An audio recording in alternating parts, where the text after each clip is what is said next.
السلام عليكم ورحمة الله. بسم الله الحمد لله. الحمد لله رب العالمين. والصلاة والسلام على رسول الله وعلى آله وصحبه أجمعين أما بعد.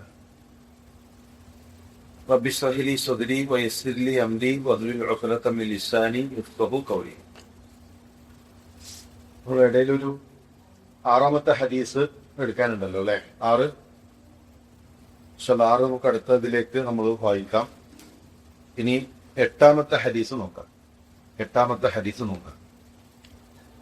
അതില് പിന്നെ 4-ാമത്തെ ഹദീസില് ഒരു ചോദ്യം വന്നിരുന്നല്ലോ, അഥവാ ക്ലിയർ ആകാത്ത മസ്അല ഉണ്ടായിരുന്നു കഴിഞ്ഞതില്.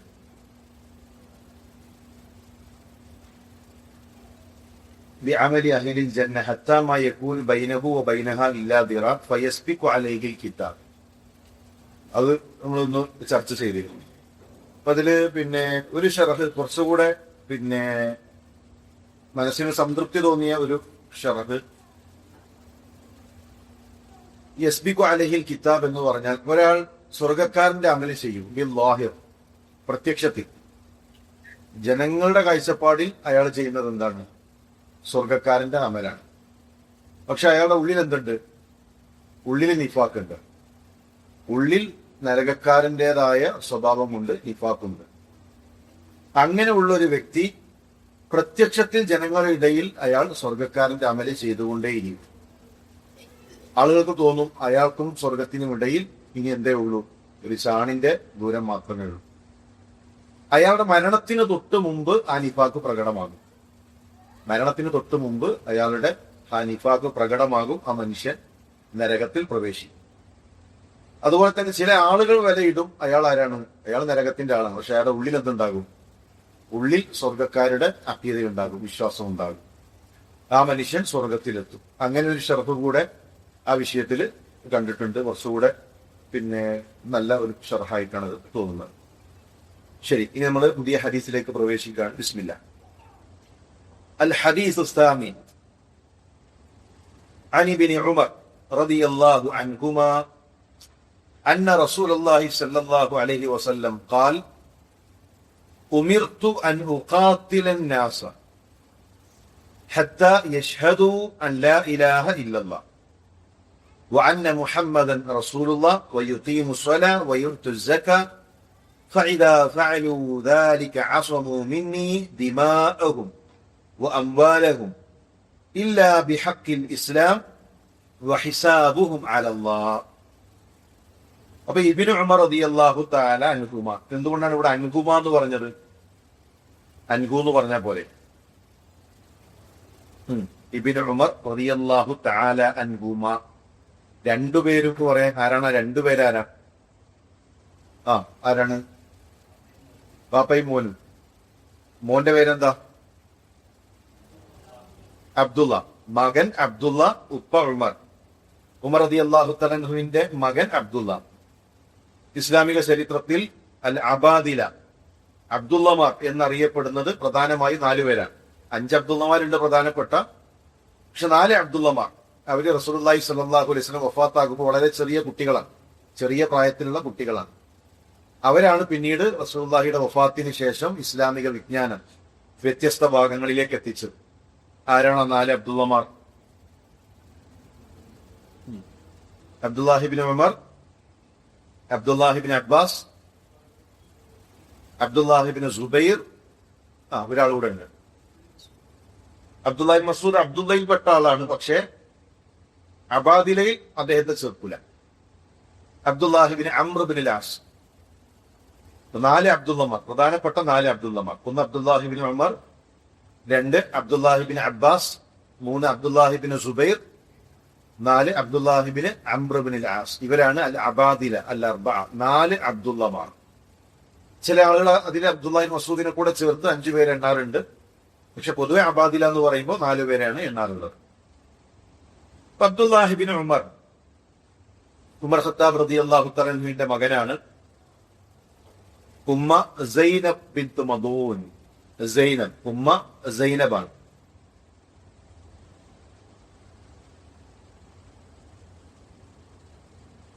ഉപ്പ ഉമർ,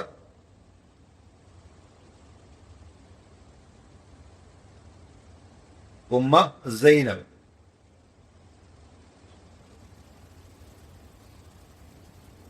ഏറ്റവും കൂടുതൽ ഹദീസ് റിപ്പോർട്ട് ചെയ്ത സ്വഹാബി ആരാണ്? ഏറ്റവും അധികം ഹദീസ് റിപ്പോർട്ട് ചെയ്തത് അബൂ ഹുറൈറ. എത്ര ഹദീസ്? എത്ര ഹദീസ്? 5374 ഹദീസ്. 5374 ഹദീസ്. അബൂ ഹുറൈറ കഴിഞ്ഞാൽ അബ്ദുല്ലാഹിബിൻ ഉമറാണ് രണ്ടാം സ്ഥാനം. ഹദീസ് റിപ്പോർട്ട് ചെയ്തതിൽ രണ്ടാം സ്ഥാനം അബ്ദുല്ലാഹിബിൻ ഉമറിനാണ്. 2630 ഹദീസ്. 2630 ഹദീസ്. മൂന്നാം സ്ഥാനം ആരാണ്? മൂന്നാം സ്ഥാനം ഇബ്നു അബ്ബാസ് ആണ്. നാലാം സ്ഥാനം ആയിഷ റളിയല്ലാഹു തആല അൻഹയാണ്. 2630 ഹദീസ് റിപ്പോർട്ട് ചെയ്തിട്ടുണ്ട്. ഹിജ്റയുടെ 10 വർഷം മുമ്പാണ് അദ്ദേഹത്തിന്റെ ജനനം. ഹിജ്റയുടെ 10 വർഷം മുമ്പാണ് അദ്ദേഹത്തിന്റെ ജനനം. അപ്പൊ റസൂലുള്ളാഹി സ്വല്ലല്ലാഹു അലൈഹി വസല്ലം വഫാത്താകുമ്പോ എത്ര വയസ്സുണ്ടാവും? ഹിജ്റയുടെ 10 വർഷം മുമ്പ് ജനിച്ചു. നബി വഫാത്താക്കുമ്പോ എത്ര വയസ്സുണ്ടാവും? എത്ര? വളരെ എളുപ്പമാണ്. ഹിജ്റയ്ക്ക് ശേഷം റസൂലുള്ളാഹി എത്ര കൊല്ലം ജീവിച്ചു? 21 കൊല്ലം ജീവിച്ചു. 10 വർഷം. അപ്പൊ 20 വയസ്സ്. റസൂലുള്ളാഹി വഫാത്താക്കുമ്പോ 20 വയസ്സാണ് അബ്ദുല്ലാഹ് ഇബ്നു ഉമർ. അദ്ദേഹം ബദറിലേക്ക് വന്നിട്ടുണ്ട്. പക്ഷെ റസൂലുള്ളാഹി സ്വല്ലല്ലാഹു അലൈഹി വസല്ലം ബദറിൽ പങ്കെടുപ്പിച്ചിട്ടില്ല. കാരണം ബദറിൽ എത്ര വയസ്സുണ്ടാകും? ബദർ നടക്കുമ്പോ എത്ര വയസ്സുണ്ടാകും? പറഞ്ഞ് 10 ഇല്ല. ഹിജ്റയുടെ 2-ലാണ് ബദർ. അത് 12 വയസ്സ്. 15 വയസ്സ് കൂടാതെ ഒരു കുട്ടിക്ക്, ഒരാൾക്ക് യുദ്ധത്തിൽ പങ്കെടുക്കാൻ പാടില്ല. അതുകൊണ്ട് ബദറിൽ പങ്കെടുപ്പിച്ചില്ല. ഉഹുദിലും അദ്ദേഹം വന്നു. ഉഹുദിലും അദ്ദേഹത്തെ പങ്കെടുപ്പിച്ചിട്ടില്ല. ആദ്യമായി പങ്കെടുത്തത് ഖന്തക്കിലാണ്. ഖന്തക്കിൽ അദ്ദേഹം പങ്കെടുത്തു 15-ാമത്തെ വയസ്സിൽ. ബദറിലും ഉഹുദിലും വന്നു. അതിൽ രണ്ടിലും റസൂലുള്ളാഹി സ്വല്ലല്ലാഹു അലൈഹി വസല്ലം തിരിച്ചയച്ചു. അദ്ദേഹം അറിയപ്പെടുന്ന ഒരു പേരുണ്ട് ചരിത്രത്തിൽ. അബ്ദുല്ലാഹി ഉമർ അറിയപ്പെടുന്ന ഒരു പേര് എന്തായിരിക്കും? വളരെ പ്രസിദ്ധമാണ് ആ പേര്. മുത്തബിഉസ് സുന്ന. മുത്തബിഉസ് സുന്ന. അല്ലാഹുവിന്റെ റസൂൽ സല്ലല്ലാഹു അലൈഹി വസല്ലമയുടെ സുന്നത്തുകളെ ഇത്തിബാ ചെയ്യുന്ന സ്വഹാബി. ഓരോ സുന്നത്തും, പ്രവാചകൻ സല്ലല്ലാഹു അലൈഹി വസല്ലമയുടെ ഓരോ സുന്നത്തും ജീവിതത്തിലേക്ക് കൊണ്ടുവരാൻ പരിശ്രമിച്ച സ്വഹാബി. സുന്നത്ത് നൂഹ് നബി അലൈഹി ഇസ്ലാമിന്റെ കപ്പലാണ്.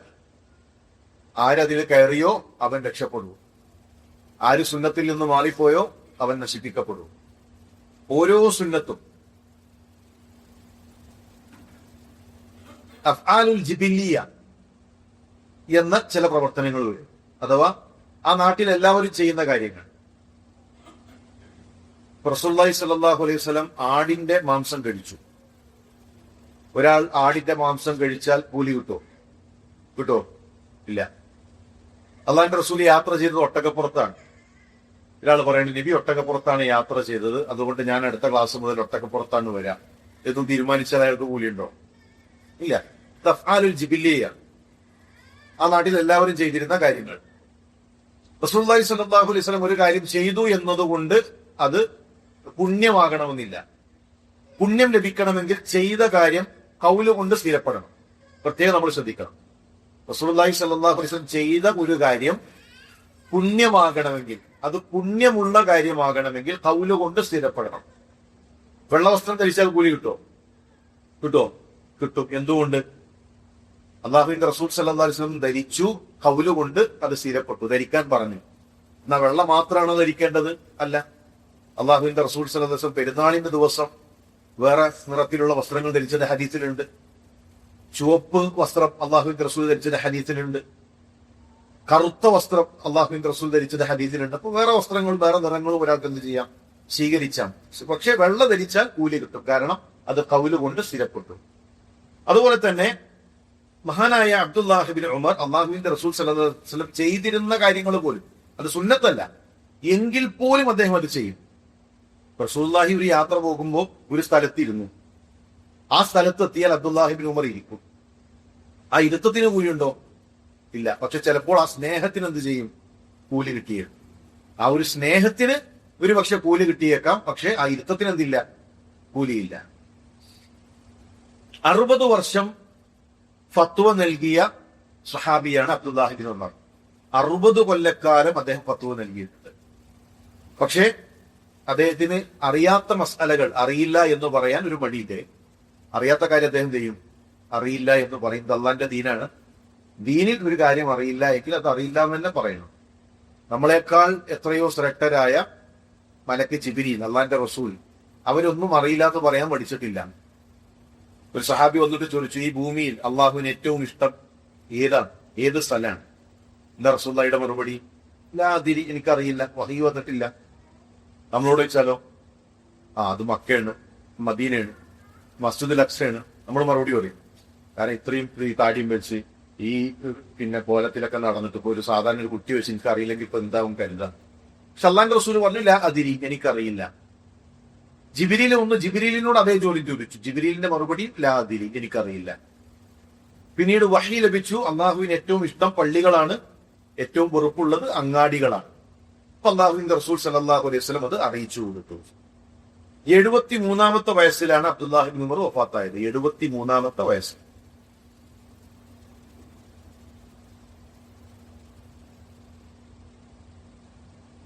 റസൂലുള്ളാഹി സ്വല്ലല്ലാഹു അലൈഹി വസല്ലം പറഞ്ഞ, അബ്ദുള്ള എത്ര നല്ല വ്യക്തിയാണ്, ആ രാത്രി നമസ്കാരം കൂടെ ഉണ്ടായിരുന്നു. രാത്രി നമസ്കാരം കൂടെ ഉണ്ടെങ്കിൽ അബ്ദുള്ള വളരെ ഉഷാറാണ്. അത് പറഞ്ഞതിന് ശേഷം മരണം വരെ അബ്ദുല്ലാഹി ഇബ്നു ഉമർ രാത്രി നമസ്കാരം അദ്ദേഹം ഒഴിവാക്കിയിട്ടില്ല. ധാരാളമായി രാത്രി നമസ്കരിക്കുന്ന സഹാബിയായിരുന്നു അബ്ദുല്ലാഹി ഇബ്നു ഉമർ. മക്കയിലാണ് അദ്ദേഹത്തിന്റെ വഫാത്ത്. ഭാര്യരാണ്? ഭാര്യ സൊഫിയ ബിൻത് അബി ഉബൈദ്. സൊഫിയ. ചില ആൾക്കാരൊക്കെ പ്രസംഗിക്കും, സഹാബികൾ ആരും 2 കല്യാണം കഴിക്കാത്തവരില്ല, എല്ലാവരും. നമ്മൾ അത്രയും ഉറപ്പോടുകൂടെയൊക്കെയാണ് പറയാം. അല്ല, അബ്ദുല്ലാഹി ഇബ്നു ഉമർ, ഒരുപാട് സഹാബികൾ അവരുടെ ജീവിതത്തിൽ ഒരു ഭാര്യമാരുള്ള സഹാബികളുണ്ട്. അബ്ദുല്ലാഹി ഇബ്നു ഉമറിന്റെ ജീവിതത്തിൽ സൊഫിയ റളിയല്ലാഹു തആല മാത്രമാണ് ഉള്ളത്. അതിന്റെ അർത്ഥം മറ്റുള്ളവരിൽ എന്തോ മോശത്തരം ചെയ്തു എന്നല്ല, ഇസ്ലാം അനുവദിച്ചൊരു സംഗതിയാണ്.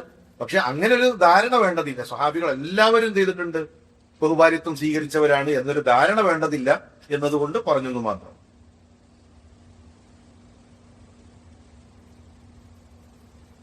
അദ്ദേഹത്തിന്റെ ഉമ്മ നമ്മൾ പറഞ്ഞു, കുടുംബം അദവിയാണ്. അദവിയാണ് അദ്ദേഹത്തിന്റെ കുടുംബം.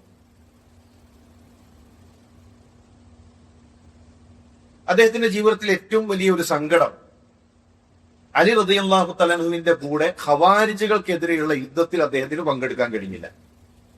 അതായിരുന്നു അദ്ദേഹത്തിന്റെ ജീവിതത്തിൽ അദ്ദേഹത്തിനുള്ള ഏറ്റവും വലിയ ഒരു സങ്കടം. അറിവ് തേടാൻ അങ്ങേയറ്റം ആഗ്രഹിച്ച സഹാബിയാണ് അബ്ദുല്ലാഹി ഇബ്നു ഉമർ. ജാബിർ ബിൻ അബ്ദില്ല, അദ്ദേഹം സഹാബിയാണ്. ജാബിർ ബിൻ അബ്ദില്ലയും സഹാബിയാണ്, അബ്ദുല്ലാഹി ഇബ്നു ഉമറും സഹാബിയാണ്. ജാബിർ ബിൻ അബ്ദില്ല റളിയല്ലാഹു തആല അൻഹുവിന്റെ അരികിൽ ഒരു ഹദീസ് ഉണ്ട്. അബ്ദുല്ലാഹി ഇബ്നു ഉമറിന് അറിയാത്തൊരു ഹദീസ്. ജാബിർ ബിൻ അബ്ദില്ല മിസ്റിലാണ്, ഈജിപ്തിലാണ്. ആ ഒരു ഹദീസ് കേൾക്കാൻ വേണ്ടി സഹാബിയായ അബ്ദുല്ലാഹി ബിൻ ഉമർ 1 മാസം യാത്ര ചെയ്തതാണ്. അള്ളാന്റെ റസൂലിന്റെ സഹാബിയായ അബ്ദുല്ലാഹി ബിൻ ഉമർ ഒരൊറ്റ ഹദീസ് പഠിക്കാൻ ജാബിർ ബിൻ അബ്ദില്ലയെ തേടി 1 മാസം യാത്ര ചെയ്തു. എന്താ കാരണം എന്നറിയോ? സ്വർഗത്തിൽ പോകാൻ എളുപ്പവഴികൾ ഉണ്ടോ? എന്തെങ്കിലും എളുപ്പവഴിയിലൂടെ സ്വർഗത്തിലെത്താൻ പറ്റുമോ? ഉണ്ടോ? ഒറ്റ വഴിയെ സ്വർഗത്തിൽ പോകാൻ എളുപ്പമുള്ളൂ. വേറൊരു വഴിയും സ്വർഗത്തിലേക്ക് ഷോർട്ട് കട്ടില്ല, എളുപ്പവഴിയില്ല. നിങ്ങൾ എളുപ്പത്തിൽ സ്വർഗത്തിൽ എത്തുന്ന ഒരു വിഷയത്തിലേ പറഞ്ഞിട്ടുള്ളൂ. ബാക്കി പരീക്ഷിക്കപ്പെട്ടവരോടൊക്കെ അല്ലാഹു റസൂൽ ചോദിച്ചത് എളുപ്പത്തിൽ കടക്കാൻ കഴിയുമോ എന്നാണ്. എന്നാ ഒരു വിഷയത്തിൽ പറഞ്ഞു, മൻ സലക ത്വരീഖൻ യൽതമിസു ഫീഹി ഇൽമ. അറിവ് തേടി ഒരാൾ ഒരു വഴിയിൽ സഞ്ചരിച്ചു, അറിവ് തേടി യാത്ര ചെയ്തു. സഹലല്ലാഹു ലഹു ത്വരീഖൻ ഇലൽ ജന്ന. അല്ലാഹു അവന് സ്വർഗത്തിലെ വഴി എളുപ്പമാക്കും. അറിവ് തേടി യാത്ര ചെയ്താൽ, അറിവിന് വേണ്ടി യാത്ര തിരിച്ചാൽ അള്ളാഹു അവന്റെ സ്വർഗപ്രവേശനം എളുപ്പമാക്കും. സ്വർഗത്തിലെത്താനുള്ള ഏറ്റവും എളുപ്പമുള്ള വഴി അറിവ് നേടലാണ്. അതുകൊണ്ട് നോക്കൂ, നമ്മുടെ മുൻഗാമികൾ, നമ്മൾ ചിലപ്പോൾ കരുതും ഈ വളരെ ദരിദ്രരായ, വളരെ പാവങ്ങളായ ആൾക്കാർ, അവരൊക്കെയാണ് ദീന് പഠിക്കാനിരുന്നത്. ഇമാം ബുഖാരി ദരിദ്രനാണോ? അല്ല, ഇമാം ബുഖാരി വളരെ സമ്പന്നനാണ്. മാത്രമല്ല, നമ്മളൊക്കെ ഇമാം ബുഖാരി എന്ന് പറയുമ്പോൾ ഒരു അറബി നാട്ടിൽ ജനിച്ച് അറബി, ചെറുപ്പം മുതലേ അറബിയൊക്കെ ഇങ്ങനെ സംസാരിച്ച് അങ്ങനെ ഒരാൾ. ഇമാം ബുഖാരിയുടെ പേര് മുഹമ്മദ് ഇബിന് ഇസ്മായിൽ ഇബിന് ഇബ്രാഹിം ഇബിന് ബർദിസ്ബ അൽ ബുഖാരി. ഈ ബുഖാറ ഏത് രാജ്യത്താണ്? ബുഖാറ എവിടെയാണ്? റഷ്യയിലാണ്. അപ്പൊ റഷ്യക്കാരനാണ് ഇമാം ബുഖാരി. ബർദിസ്ബ എന്ന് കേട്ടാൽ തന്നെ നമുക്കറിയാം എന്തല്ല, അറബിയും അല്ല, ആളാരുമല്ല, മുസ്ലിമും അല്ല. ബർദിസ്ബ മജൂസിയാണ്. ഇമാം ബുഖാരിന്റെ വല്യപ്പമാരിൽ ഒരാളാരാണ്? മജൂസിയാണ്. തീ ആരാധിച്ചിരുന്ന, അഗ്നി ആരാധിച്ചിരുന്ന ഒരു മനുഷ്യൻ. ബർദിസ്ബയുടെ മകൻ ഇബ്രാഹിം മുസ്ലിമായി. ആ ഇബ്രാഹിമിന്റെ മകൻ ഇസ്മായിൽ ദീന് പഠിച്ചു. ആ ഇസ്മായിലിന്റെ മകനാണ് മുഹമ്മദ് ഇമാം ബുഖാരി. അപ്പൊ നമ്മളെപ്പോലൊരു നാട്ടിൽ ഒരു അമുസ്ലിമായ ഒരു വല്യപ്പയുടെ ഒരു പേരക്കുട്ടി, ആ കുട്ടിയുടെ ഉപ്പാക്ക് ദീന് പഠിക്കാനുള്ള ആഗ്രഹം ഉണ്ടായി, ദീന് പഠിച്ചു, മകന് തർബിയത്ത് കൊടുത്തു. ഉപ്പ മരണപ്പെടുത്തുന്ന സമയത്ത് വലിയ സമ്പത്തുണ്ടായില്ല, ധാരാളം സമ്പത്തുണ്ടായില്ല. അദ്ദേഹം കച്ചവടത്തിന് വേണ്ടി പണം ചെലവഴിച്ചു. കച്ചവടം ചെയ്തിട്ടില്ല, കച്ചവടത്തിലേക്ക് പണം ഇറക്കി. ആ പണം മുഴുവൻ അദ്ദേഹം ദീനി പഠനത്തിന് വേണ്ടിയാണ് ചെലവഴിച്ചത്. അദ്ദേഹത്തിന്റെ കയ്യിൽ കിട്ടിയ മുഴുവൻ പണം, ഇമാം ബുഖാരിക്ക് കിട്ടിയ അനന്തരം അദ്ദേഹത്തിന് കിട്ടിയ കച്ചവടത്തിന്റെ ലാഭം, അത് മുഴുവൻ അള്ളാഹുവിന്റെ ദീന് പഠിക്കാൻ, ദീനി യാത്രകൾക്ക്. ചരിത്രം പറയുന്നത് 11,000 കിലോമീറ്ററുകൾ സ്വഹീഹുൽ ബുഖാരിയിലെ ഹദീസുകൾക്ക് വേണ്ടി മാത്രം ഇമാം ബുഖാരി യാത്ര ചെയ്തിട്ടുണ്ടെന്നാണ് ഞാൻ പറഞ്ഞു വരുന്നത്. അത്രമാത്രം ഫضل എന്തിനുണ്ട്? ദീന് പഠിക്കാനുള്ള യാത്രക്കുണ്ട്. ഒരു ചെറിയ ഒരു യാത്ര, ഒരു അരമണിക്കൂർ വണ്ടിയിൽ വരിക, അതൊന്നും നമുക്കൊരു വലിയൊരു ത്യാഗമായിട്ട് എന്ത് ചെയ്യരുത്, നമുക്ക് തോന്നരുത്. മാത്രമല്ല അബ്ദുല്ലാഹി ഇബ്നു ഉമറിന്റെ പ്രത്യേകത, റസൂലുള്ളാഹി സ്വല്ലല്ലാഹു അലൈഹി വസല്ലമയുടെ വീട്ടിൽ വന്ന് നബിയുടെ നിസ്കാരം നോക്കി പഠിക്കും, നബിയുടെ വുളൂ നോക്കി പഠിക്കും. ചില കാര്യങ്ങൾ കണ്ടുപഠിക്കേണ്ടതാണ്. നിസ്കാരം അതിങ്ങനെ കുറെ കേട്ടല്ല. നിസ്കാരം ഉസ്മാൻ റളിയല്ലാഹു അൻഹു സഹാബികളെ വിളിച്ചു നിസ്കരിച്ച് കാണിച്ചു കൊടുത്തു. ബിലാൽ റളിയല്ലാഹു അൻഹു നിസ്കരിച്ച് കാണിച്ചു കൊടുത്തു. ഇങ്ങനെയാണ് നിസ്കാരം, ഇങ്ങനെയാണ് റുക്കൂ, ഇങ്ങനെയാണ് സുജൂദ്. വെള്ളം കൊണ്ടുവരാൻ പറഞ്ഞു. എന്നിട്ട് സഹാബത്തിന്റെ മുന്നിൽ ഉസ്മാൻ റളിയല്ലാഹു അൻഹു വുളൂ ചെയ്ത് കാണിച്ചു കൊടുത്തു. വുളൂ കണ്ടുപഠിക്കണം, നിസ്കാരം കണ്ടുപഠിക്കണം. മിമ്പറിൽ വെച്ച് കാണിച്ചു കൊടുത്തു സഹാബികൾ, ഇങ്ങനെയാണ് നിസ്കാരം. അബ്ദുല്ലാഹിബ്നു ഉമർ റസൂലുള്ളാഹിയുടെ നമസ്കാരം കണ്ടുപഠിച്ച ആളാണ്. വീട്ടിൽ വന്ന് വീട്ടിൽ വരും. എന്തുകൊണ്ടായിരിക്കും ആ വീട്ടിലേക്ക് അത്ര ഒരു സ്വാധീനം അദ്ദേഹത്തിനുള്ളത്? ഒന്ന് ആലോചിച്ച് നോക്കി. നബിയുടെ വീട്ടിൽ വന്ന് താമസിക്കാൻ, രാത്രി നിസ്കാരത്തെ പറ്റി നോക്കിക്കാണാനൊക്കെ അവസരം കിട്ടാൻ സാധ്യത എന്തായിരിക്കും? ഹഫ്സ റളിയല്ലാഹു അൻഹ ആരാണ്? അനിയത്തിയാണ്, സഹോദരിയാണ്, ജ്യേഷ്ഠത്തിയാണ്, അനിയത്തിയുടെ ജ്യേഷ്ഠത്തിയാണ്. അപ്പോ ഹഫ്സയുടെ വീട്ടിൽ, സഹോദരിയുടെ വീട്ടിൽ വന്ന് താമസിക്കും. എന്നിട്ട് രാത്രി നിസ്കരിക്കും. അള്ളാന്റെ റസൂൽ എങ്ങനെ നമസ്കരിക്കുന്നു, എങ്ങനെ വുദൂ ചെയ്യുന്നു, ഓരോ കാര്യങ്ങളും നോക്കി കണ്ട് അദ്ദേഹം പകർത്തുമായിരുന്നു. മാത്രമല്ല വളരെ വിനയമുള്ള വ്യക്തിയായി. ഒരിക്കൽ റസൂലുള്ളാഹി സ്വല്ലല്ലാഹു അലൈഹി വസല്ലം ഒരു ചോദ്യം ചോദിച്ചു. മരങ്ങളുടെ കൂട്ടത്തിൽ ഒരു മരമുണ്ട്, അതിന്റെ ഇല പൊടിയില്ല. മരങ്ങളുടെ കൂട്ടത്തിൽ ഒരു മരമുണ്ട്, അതിന്റെ ഇല താഴേക്ക് വീഴൂല. ഏതാണ് മരം? വലിയ ഹിബാറുകൾ ആ കൂട്ടത്തിലുണ്ട്. അബൂബക്കർ സിദ്ദീഖ് ഉണ്ട്, ഉമർ ഖത്താബ് ഉണ്ട്, മറ്റുള്ള സഹാബികളൊക്കെ ഉണ്ട്. അവരൊക്കെ ഓരോരുത്തരം പറയാൻ തുടങ്ങി. എന്നും കാണുന്ന മരമാണ് ഈത്തപ്പഴ മരം, ഈത്തപ്പന. പക്ഷെ ആരും അത് പറഞ്ഞില്ല. അവരെന്നും ഈത്തപ്പന കാണുന്നുണ്ട്. ചിലപ്പോ ആ സരസിൽ തന്നെ ചിലപ്പോ നോക്കിയാൽ ആ മസ്ജിദ് നബവിയുടെ മതിലെന്താണ്? ഈത്തപ്പനയാണ്. പക്ഷെ ആരും അത് ആലോചിച്ചില്ല. അബ്ദുല്ലാഹിബ്നു ഉമറിന് മനസ്സിലായി ഉത്തരം എന്താണ്? ഈത്തപ്പനയാണ്. പക്ഷെ ബാപ്പ ഉമർ ഖത്താബ് സദസ്സിലുണ്ട്. ഉമർ ഖത്താബൊക്കെ വേറെന്തോ ഉത്തരം വിളിച്ചു പറഞ്ഞിട്ടുണ്ട്. അപ്പൊ അദ്ദേഹം ഇങ്ങനെ ആലോചിക്കാണ്, കുറച്ചാണ് ഈ വലിയ ആൾക്കാരൊക്കെ ഉള്ള സദസ്സിൽ ചെറിയ ഞാൻ ഇനി ഉത്തരം പറഞ്ഞാൽ അത് മോശമല്ലേ? ശരി, ഇത്ര ചെറിയ സിമ്പിൾ ഉത്തരം പേർക്ക് ആർക്കും അറിയില്ല, അത് മോശമാണെന്ന് കരുതി അദ്ദേഹം ഉണ്ടായിരുന്നു. റസൂലുള്ളാഹി സ്വല്ലല്ലാഹു അലൈഹി വസല്ലം ഉത്തരം പറഞ്ഞു, അത് ഈത്തപ്പന മരമാണ്. വീട്ടിലെത്തിയപ്പോൾ ബാപ്പാനോട് ഇബ്നു ഉമർ പറഞ്ഞു, ഉപ്പ ആ ഉത്തരം എനിക്ക് അറിയായിരുന്നു, ഉത്തരം ഈത്തപ്പനാണെന്ന് എനിക്കറിയാം, പക്ഷെ ഉപ്പാക്ക് കിട്ടിയിട്ടില്ല, അബൂബക്കർ സിദ്ദീഖിന് കിട്ടിയിട്ടില്ല, വലിയ ആൾക്കാർക്ക് ആർക്കും കിട്ടിയില്ല. അപ്പൊ ഞാനത് പറയൽ അദബുകേടാണെന്ന് കരുതി ഞാൻ മിണ്ടാതിരുന്നതാണ്. മഹാനായ ഉമർ ഖത്താബിന്റെ മറുപടി, മോനെ നീ അത് പറയലാണ് ഉപ്പാക്ക് ഇഷ്ടം, നീ അത് പറയലായിരുന്നു, ഉപ്പുണ്ട് എന്ന് കരുതിയിട്ട് മിണ്ടാതിരിക്കണ്ട. ഒരു ഉത്തരം അറിയെങ്കിൽ അത് പറയലായിരുന്നു എനിക്കിഷ്ടം. ശരിക്കും ഇസ്ലാമിന്റെ ഒരു ആദാബ് അതിൽ നമുക്ക് കിട്ടും. മുതിർന്നവരോട് ഒരു ചെറിയ ഒരാൾ എങ്ങനെ പെരുമാറണം, ഉപ്പ ഇരിക്കുന്ന സദസ്സിൽ എങ്ങനെ മകൻ പെരുമാറണം, നേരെ തിരിച്ചുകൊണ്ട് ചെറിയ കുട്ടികളെ എങ്ങനെ ഉയർത്തിക്കൊണ്ടുവരണം, അവർക്ക് എങ്ങനെ പ്രോത്സാഹനം നൽകണം എന്ന മുതിർന്നവർ ശ്രദ്ധിക്കേണ്ട കാര്യമുണ്ട്. ഈ അടുത്ത് ഇബ്നു ബാസ് റഹ്മത്തുള്ളാഹിയുടെ ഒരു സംസാരം കേട്ടപ്പോ മാതാപിതാക്കളോടുള്ള അദബ് പറയുന്നിടത്ത് ശേഷ പറയാണ്, ഉപ്പയുടെയും ഉമ്മയുടെയും മുന്നിൽ നീ മൊബൈൽ ഉപയോഗിക്കുക. ഉപ്പാന്റെ മുന്നിൽ ഇരിക്കുമ്പോ മൊബൈലിൽ എന്ത് ചെയ്യരുത്, നോക്കിയിരിക്കരുത്. അദബുകേടാണെന്ന് അവരുടെ സൂക്ഷ്മത. ഉപ്പാന്ന് പറഞ്ഞാൽ റെസ്പെക്ട് കൊടുക്കണം. അബൂ ഹുറൈറ എന്ന് പറയുന്നുണ്ട്, നീ ഉപ്പയുടെ മുന്നിൽ നടക്കരുത്, ഉപ്പയുടെ പിറകിൽ നടക്കണം, എപ്പോഴും അവര് മുന്നിലാകണം.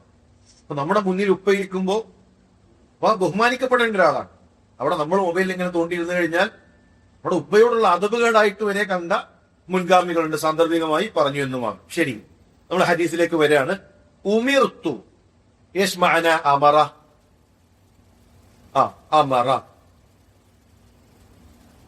വളരെ എളുപ്പമാണ്. അമ്രുൻ കൽപ്പന, അമറ കൽപ്പിച്ചു, ഉമിർത്തു ഞാൻ കൽപ്പിക്കപ്പെട്ടു. അപ്പൊ കൽപ്പിച്ച ആളാരായിരിക്കും? കൽപ്പിച്ചതാരാണ്? അള്ളാഹു. അള്ളാഹുവിന്റെ കൽപ്പന, ദീനിലെ ശറഇലെ കൽപ്പനകൾ അള്ളാഹുവിൽ നിന്നുള്ളതാണ്. അള്ളാഹുവിന്റെ റസൂൽ സല്ലല്ലാഹു അലൈഹി വസല്ലമക്ക് ജിബ്രീൽ അറിയിച്ചു കൊടുത്താൽ അത് റസൂലുള്ളാഹി അറിയിക്കും. അൻ ഉഖാതിലന്നാസ്, ജനങ്ങളുമായി യുദ്ധം ചെയ്യാൻ. ഇസ്ലാമിൽ യുദ്ധം ചെയ്യേണ്ട ഘട്ടങ്ങളുണ്ട്. അത്തരം സന്ദർഭങ്ങളിൽ ഈ പറയുന്ന എല്ലാ കാര്യങ്ങളും ഇസ്ലാമിക ഭരണകൂടത്തോടാണ്. നമ്മൾ പ്രത്യേകം ശ്രദ്ധിക്കണം, ഇസ്ലാമിക ഭരണകൂടത്തോടാണ് ഈ കൽപ്പന. ഇത് പഠിച്ചിട്ട് നമ്മൾ പോയി അമലാക്കാനുള്ളതല്ല. നാളെ മാഷാ അല്ലാഹ് ഒരു ഹദീസ് പഠിച്ചു നാളെ തന്നെ അമലാക്കണത് നമുക്ക് ഇറങ്ങാനുള്ളതല്ല. ദീനിലെ ചില കാര്യങ്ങൾ എന്താണ്, അത് ഭരണകൂടത്തോട് കൽപ്പിച്ചതുണ്ട്. നമ്മൾ ഇസ്ലാമിൽ എല്ലാ നിയമങ്ങളും ഇവിടെ കട്ടവന്റെ കൈ മുറിക്കണം ഇല്ല, അത് ഇസ്ലാമിക ഭരണകൂടത്തോടുള്ള കൽപ്പനയാണ്. ഒരാളെ വധിച്ചാൽ ഉടനെ തിരിച്ച് പ്രതിക്രിയ ചെയ്യണം, അതൊന്നും നമ്മളെ ഏൽപ്പിച്ച കാര്യമല്ല. ഇപ്പൊ ഒരാളെ കല്യാണം കഴിഞ്ഞു, വളരെ സന്തോഷത്തോടുകൂടെ അയാൾ ജീവിക്കാണ്. 2 ആഴ്ച കഴിഞ്ഞപ്പോ നമുക്ക് എന്തൊക്കെ ഉണ്ടോ അവസ്ഥ, അത് ഞാൻ തൊലാക്ക് ചൊല്ലി. അതെന്താ തൊലാക്ക് ചൊല്ലിയത്? കഴിഞ്ഞ ആഴ്ചയാണ് സൂറത്തു തൊലാക്ക് പഠിച്ചത്. അപ്പൊ സൂറത്തു തൊലാക്ക് അമലാക്കാൻ വേണ്ടിയിട്ട് ഞാൻ എന്ത് ചെയ്തു, ഞാൻ തൊലാക്ക് ചൊല്ലി. അതിന്റെ ആവശ്യമുണ്ടോ? സൂറത്തു തൊലാക്ക് ആർക്കാണ്? തൊലാക്കിന്റെ നിയമങ്ങൾ ആർക്കാണ്? കല്യാണം കഴിഞ്ഞ് പ്രശ്നങ്ങൾ ഉണ്ടാകുമ്പോൾ അവനെ അമലാക്കാനാണ് തൊലാക്ക്. അതുപോലെ തന്നെ യുദ്ധവുമായി ബന്ധപ്പെട്ട കാര്യങ്ങൾ ആ സാഹചര്യത്തിൽ അമലാക്കാനുള്ളതാണ്. ഇസ്ലാമിക ഭരണകൂടത്തോടുള്ള കൽപ്പന ആ ഭരണകൂടം നിർവഹിക്കേണ്ടതാണ് എന്നതല്ലാതെ ഓരോ പൗരന്മാരും ഇറങ്ങിത്തിരിക്കേണ്ട സംഗതിയല്ല അത്തരം വിഷയങ്ങൾ. അപ്പൊ ഏതുവരെ? ഹത്താ യശ്ഹദു അൻ ലാ ഇലാഹ ഇല്ലല്ലാഹ്, അവർ ലാ ഇലാഹ ഇല്ലല്ലാഹ് പ്രഖ്യാപിക്കുന്നതുവരെ, ലാ ഇലാഹ ഇല്ലല്ലാഹ്ക്ക് സാക്ഷ്യം വഹിക്കുന്നതുവരെ. ലാ ഇലാഹ ഇല്ലല്ലാഹ് എന്ന് പറഞ്ഞാൽ ലാ മഅബൂദ ഇല്ലാ ബിഹഖ്ഖിൻ സിവല്ലാഹ്, അള്ളാഹ്ക്ക് പുറമെ ആരാധനക്ക് അർഹനില്ല, അള്ളാഹു അല്ലാതെ ആരാധ്യനില്ല എന്നല്ല ലാ ഇലാഹ ഇല്ലല്ലാഹയുടെ അർത്ഥം. മുസ്ലിങ്ങളിൽ കുറെ ആൾക്കാർ പല അർത്ഥത്തിൽ ലാ ഇലാഹ ഇല്ലല്ലാഹ് മനസ്സിലാക്കിയിട്ടുണ്ട്. അള്ളാഹു അല്ലാതെ ദൈവമില്ല, അള്ളാഹു അല്ലാതെ സത്താവില്ല, അള്ളാഹു അല്ലാതെ ആരാധ്യനില്ല. ഇതൊക്കെ തെറ്റാണ്. ഇലാഹുകൾ ഒരുപാടുണ്ട്, ആരാധ്യന്മാർ ഒരുപാടുണ്ട്. മനുഷ്യൻ ആരെ ആരാധിച്ചു അവൻ ഇലാഹാണ്. യേശുക്രിസ്തു ഇലാഹാണ്, ശ്രീരാമൻ ഇലാഹാണ്. ഇവിടെ ഖബറിനെ ആരാധിക്കുന്നവരുണ്ട്. ഖബർ എത്രയോ ഇലാഹുകളാണ്. അൽ ഇലാ, ആരാധനക്കർഹൻ, സാക്ഷാൽ ആരാധ്യൻ അള്ളാഹു അല്ലാതെ മറ്റൊരാളില്ല. ആരാധനക്ക് അർഹതയുള്ളത് അള്ളാഹുവിനാണ്. അള്ളാഹു അല്ലാത്ത ആർക്ക് നൽകിയാലും അവരെല്ലാം അനർഹരാണ്. ഇതാണ് ലാ ഇലാഹ ഇല്ലല്ലാഹ്. ലാ ഇലാഹ ഇല്ലല്ലാഹ്ക്ക് 2 റുക്നുകളുണ്ട്. എന്താണ് 2 റുക്നുകൾ? ഒന്ന് നഫിയ, ലാ ഇലാഹ, നഫി എന്നാണ് നിഷേധിക്കുക. എന്റെ ഹൃദയത്തിലുള്ള മുഴുവൻ ആരാധ്യന്മാരെയും ഒഴിവാക്കുക, അതാണ് നഫി. 2 ഇസ്ബാത്താണ്, സ്ഥാപിക്കണം, എനിക്ക് അല്ലാഹ് മാത്രം. ഇല്ലല്ലാഹ്, ലാ ഇലാഹ എന്നത് നഫിയാണ്, ഇല്ലല്ലാഹ് എന്നത് ഇസ്ബാത്താണ്. അപ്പൊ നമ്മുടെ മനസ്സിൽ അള്ളാഹു അല്ലാത്ത എന്തെല്ലാം വസ്തുക്കളുണ്ടോ മനുഷ്യർ ആരാധിക്കുന്നത് അതിനെ മുഴുവൻ ഒഴിവാക്കണം. എന്നിട്ട് നമ്മുടെ മുഴുവൻ ആരാധനകളും അള്ളാഹുവിന് സ്ഥാപിക്കണം. ഇതാണ് ലാ ഇലാഹ ഇല്ലല്ലാഹ്. വ അന്ന മുഹമ്മദൻ റസൂലുള്ളാഹ്, മുഹമ്മദ് നബി അള്ളാഹുവിന്റെ റസൂലാണ്. ഇതൊക്കെ നമ്മൾ മുന്നത്തെ ഹദീസിൽ വന്ന ലഫ്ളുകളായതുകൊണ്ട് നമ്മൾ കൂടുതൽ അതിലേക്ക് എന്ത് ചെയ്യുന്നില്ല, ചർച്ചയ്ക്ക് പോകുന്നില്ല.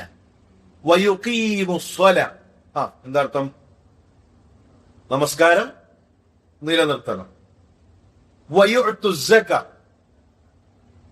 സകാത്ത് നൽകണം. പ്രത്യക്ഷമായി ഒരു സമൂഹത്തെ മുസ്ലിമായി പരിഗണിക്കുക ഈ 3 കാര്യങ്ങൾ ഉണ്ടാകുമ്പോഴാണ്. ഒന്നില്ല, ഷഹാദത്ത് അംഗീകരിക്കുന്നു, അവർ നമസ്കാരം നിർവഹിക്കുന്നു, അവര് സക്കാത്ത് നൽകുന്നു. ഇതാണ് പ്രത്യക്ഷമായി ഒരു ജനതയെ, ഒരു നാടിനെ ഇസ്ലാമിലായിട്ട് നമ്മൾ അംഗീകരിക്കുക, മുസ്ലിമായിട്ട് നമ്മൾ അംഗീകരിക്കുക. അപ്പൊ മുഹമ്മദ് റസൂലുള്ള അതിൽ വിശ്വാസത്തിൽ വ്യത്യാസം വന്നു. ഒരാൾ പറയുകയാണ് നബിക്ക് ശേഷം വേറൊരു നബി ഉണ്ട്, അവർക്ക് മുസ്ലിമിന്റെ ഹുക്കുമുണ്ടോ? നബിക്ക് ശേഷം ഒരു നബി ഉണ്ട് എന്ന് വിശ്വസിക്കുന്നവരുണ്ട്, ഖാദിയാനികൾ. അവർക്കെന്തല്ല, മുസ്ലിമിന്റെ ഹുക്കുമല്ല, മുസ്ലിമിനോടുള്ള ആദാബുകൾ അവരോടില്ല, അവർ ഇസ്ലാമിൽ പെട്ടവരല്ല. കാരണം ലാ ഇലാഹ ഇല്ലല്ലാഹ് എന്ത് ചെയ്തു, അവർക്ക് വീഴ്ച സംഭവിച്ചു. എന്നാൽ പ്രത്യക്ഷത്തിൽ ഒരാൾ ലാ ഇലാഹ ഇല്ലല്ലാഹ് പറഞ്ഞാൽ അയാളെ മുസ്ലിം ആയിട്ടാണ് അംഗീകരിക്കേണ്ടത്. മനസ്സിലായോ? ഒരാൾ ലാ ഇലാഹ ഇല്ലല്ലാഹ് അംഗീകരിച്ചു, അവസാനത്തെ ഭാഗം പറയുമ്പോൾ ഇൻഷാ അല്ലാഹ് നമുക്കത് വിശദീകരിക്കാം. ശരി.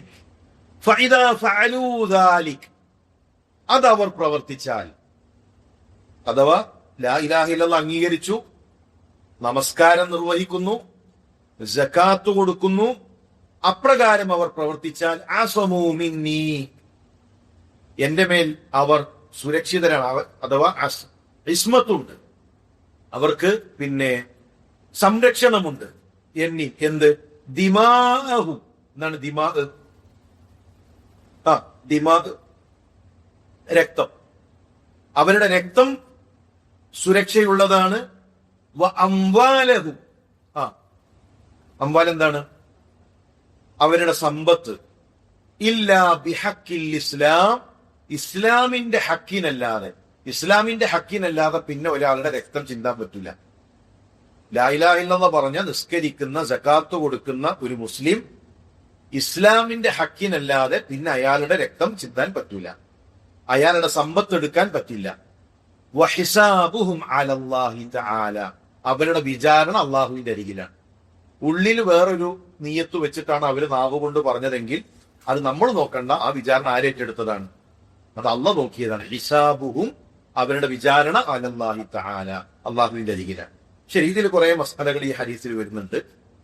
ഒന്ന് ഞാൻ പറഞ്ഞു, ലാ ഇലാഹ ഇല്ലല്ലാഹ് അംഗീകരിക്കുന്ന, നിസ്കാരം നിർവഹിക്കുന്ന, സകാത്ത് കൊടുക്കുന്ന ഒരു ജനതയെയാണ് മുസ്ലിമായിട്ട് നമ്മൾ അംഗീകരിക്കുക. അപ്പൊ ഒരാൾ നമസ്കാരം നിർവഹിക്കുന്നില്ല, അവന്റെ ഹുക്ം എന്താണ്? നമസ്കാരം നിർവഹിക്കാത്തൊരു മനുഷ്യന്റെ ഹുക്ം എന്താണ്? കുഫർ. നിസ്കാരം നിർവഹിക്കാത്തത് പല രൂപത്തിലുണ്ടാകും. ചില ആൾക്കാർ നിസ്കാരം തന്നെ ഇല്ല, നിസ്കരിച്ചിട്ടൊന്നും കാര്യമില്ല, അല്ലാഹ് എന്ത് നിസ്കാരം, അങ്ങനെയുള്ള മനുഷ്യന്മാരുണ്ട്. ചില ആൾക്കാർ ചിലപ്പോൾ വെള്ളിയാഴ്ച ജുമാക്കൊക്കെ ഒന്ന് വന്ന് പള്ളി പോയി കടിച്ചൊന്നൊക്കെ ഒന്ന് നോക്കി, മാഷാ അല്ലാഹ് ഖതീബ് പഴയ ഖതീബ് തന്നെ മൂപ്പര് പോകും. ചിലർ റമളാനൊക്കെ വരും, മാഷാ അല്ലാഹ് പഴയ പോലെ കഞ്ഞിയുണ്ട്, ആ കഞ്ഞിയൊക്കെ കുടിച്ച് നല്ല ഫീഡ്ബാക്ക് ഒക്കെ കൊടുത്ത് റമളാനിന് വന്നു പോകുന്നവരുണ്ടാവും. എല്ലാവർക്കും ഒരേ ഹുക്കുമാണോ? നമസ്കാരം ഉപേക്ഷിക്കുന്ന എല്ലാവർക്കും ഒരേ ഹുക്കുമാണോ? നമ്മൾ ചർച്ച ചെയ്തിട്ട് ഇങ്ങനെ പോവാം. എന്താണ് നിങ്ങളുടെ ഒരു അഭിപ്രായം എന്താണ്? നമസ്കാരം ഉപേക്ഷിക്കുന്നവന്റെ ഹുക്കം എന്താണ്? ശരിക്കോട്ടെ, പ്രശ്നമൊന്നുമില്ല.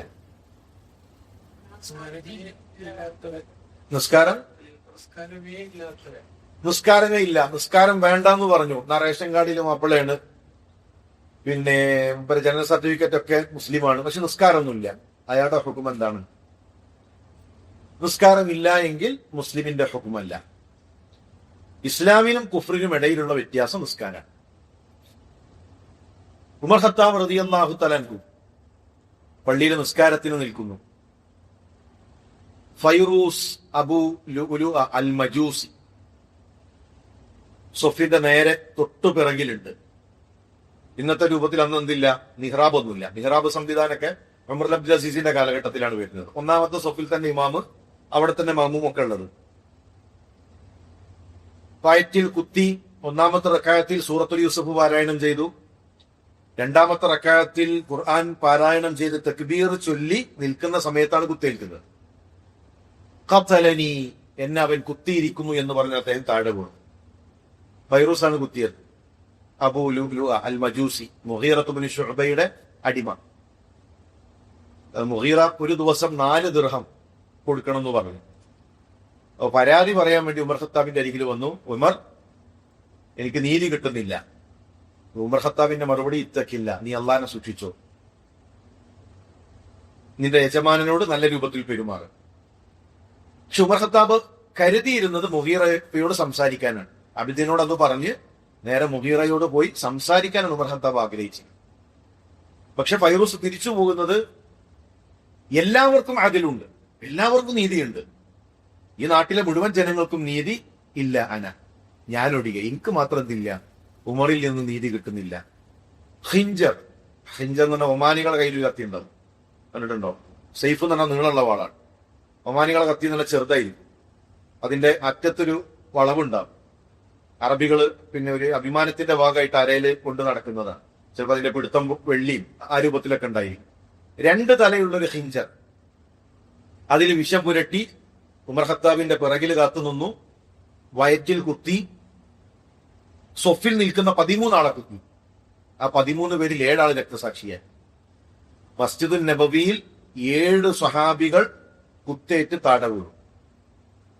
നമ്മൾ ആലോചിക്കേണ്ടത്, സാധാരണ നമ്മുടെ നാട്ടിലൊക്കെ പറയുന്നത്, കുപ്പിയകത്തുള്ള വസ്തുവിനെ പോലെ കാണാൻ ഞാൻ നിങ്ങളുടെ കൽബകമെന്നോ. ഷേഖന്റെയും ആ ഒരു കുപ്പിന്റെ ഉള്ളിൽ ഒരു വസ്തു ഉണ്ടെങ്കിൽ അത് കാണുന്നത് പോലെ നിങ്ങളെ ഹൃദയം കാണും. ശരിക്കും അങ്ങനെ കാണുമെങ്കിൽ ഉമർ ഖത്താബ് എന്ത് പറയണം?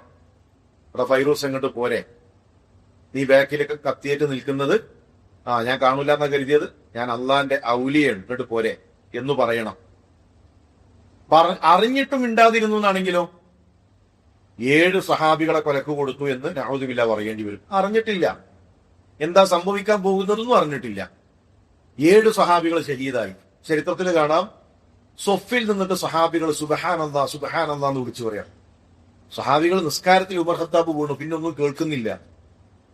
സഹാബികൾ സുബ്ഹാനല്ലാഹ് എന്നവർ പറയുന്നു. എന്തേ കാരണം? അവര് നിൽക്കുന്ന ആ സൊഫിൽ എന്ത് സംഭവിച്ചു എന്നവർ അറിഞ്ഞിട്ടില്ല.